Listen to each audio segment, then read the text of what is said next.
Morning, family, friends, followers, students. Dr. Jimmy Henderson. Cognitive scientist. I want to wish you all the best for the new year. And I want to talk today give you a preview of my new book coming out next year called Understanding Reality. I'll be working from a basis of energy. In other words, the assumption that energy is the basis of what we see and experience. And this has been obviously been proven by science that our senses respond to different types of modes and levels and frequencies of energy. And that's how we see and hear. So what I'm going to do is I'm going to have a deeper look at reality and say what I think understanding our sense of reality has got a lot to do with our senses, and it's got to do with interpretation that we give to what we see, to the cues that we see outside there. And also, if I had to explain it to you, what is really reality, what it really is, I think we've got different levels of understanding. In the same way, you've got different relative truths. Let me explain this using an example of the sunrise. We all know what a sunrise is. We love a sunrise, and it's beautiful.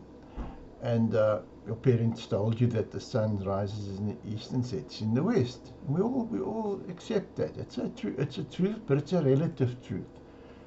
And the reason for that is that the sun actually is not rising. It's the earth that's moving, the earth that's rotating, and it gives us the appearance of the sun rising. So in other words, the sunrise is a relative truth. And you could go deeper and deeper into astronomical movements and the movements around the sun and all that. We'd go even deeper and deeper into truth, how a sunrise works and how the planets work. The same goes with reality. There was a good story with, you remember Alice in Wonderland? And she went down this rabbit hole. And the deeper she went, the crazier things became. That's pretty much about reality, how we can describe reality in terms of science and in terms of psychology.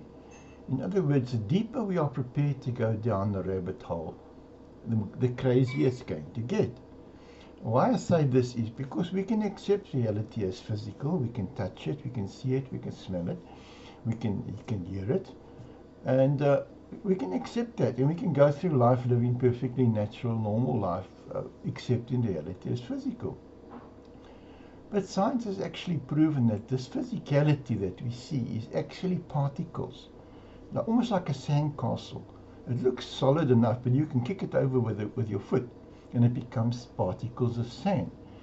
So scientists have already proven, actually, that physical objects are composed of particles called atoms, and they've actually photographed these, so they're able to prove that.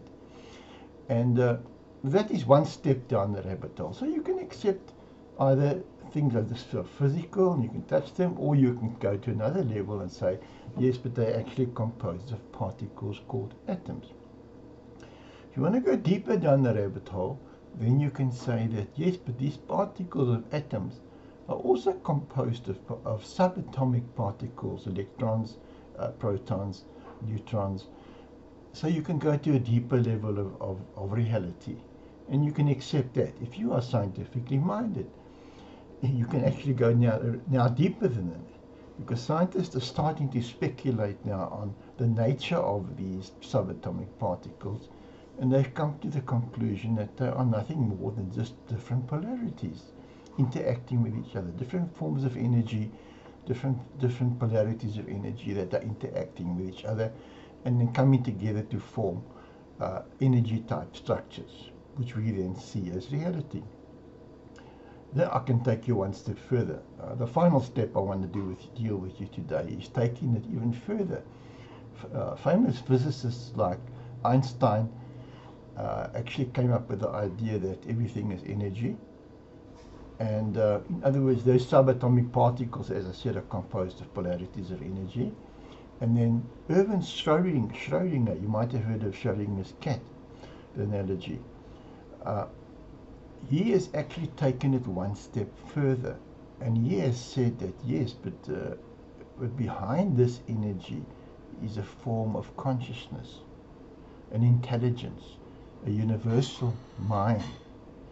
And that appeals to me as a cognitive scientist. In other words, he takes it right down to human perception, almost like we are creating our own sense of reality with our consciousness. So it all depends on how far you want to go in terms of the rabbit hole. Right at the end of it now we come to universal mind, consciousness, which from Erwin Schrödinger, and this will of course appeal to religious, spiritual, mystical people, because that would imply that there's the divine intelligence or some sort of intelligence which is driving this whole process of creation. And that, as I say, would appeal to religious, spiritual people. So, yeah, maybe we're going back in a circle. It could be the case. But so reality would be what you want it to be and what level that you are comfortable with. And whether you see it as purely physical or whether you see it as purely energy, it's all up to you.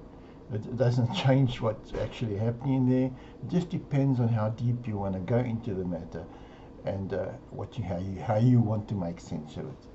So I want to thank you and invite you to have a look at my website, www.discoveringyourself.co.za.